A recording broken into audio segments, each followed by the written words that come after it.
সফলতা কি? এই উত্তর খোঁজার জন্য আজ থেকে ১০ বছর আগে শত শত সফলতার বই পড়া শুরু করি এবং একটা ইন্টারেস্টিং প্যাটার্ন দেখতে পাই যে if you want to be successful, be that person. If you have achieved certain things, তাহলে তোমাকে এই কোয়ালিটিসগুলা অ্যাচিভ করতে হবে। But somehow it all points down to রাসূলুল্লাহ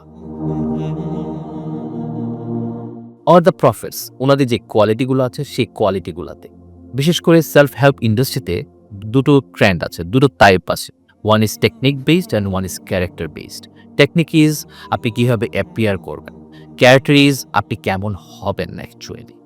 অবাক হয়ে লক্ষ্য করলাম সবে ক্যারেক্টার বেসড ট্রেনিংয়ে কথা বলে ঠিকই যে তোমার এই কোয়ালিটিগুলো আসবে, ইট কেম ফ্রম দ্য স্ক্রিপচার্স, কিন্তু nobody talks about it, as if religion হচ্ছে একটা ভুডু টাইপ, আনওয়ান্টেড, আনঅ্যাকসেপ্টেবল একটা জিনিস ইন দ্য সোসাইটি, অথচ তারা কিন্তু সেখান থেকে নিচ্ছে।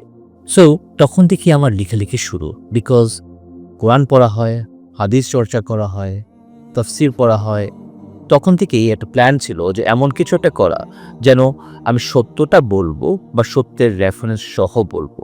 আম সামি, আপনারা যারা আমার লিখে ফলো করেন তার জন্য একটা নিউজ আছে। আমাদের লেখাগুলো নিয়ে একটা কোর্স লঞ্চ করতে যাচ্ছি। আই হোপ আপনারা সেখানে জয়েন করবেন। Thank you.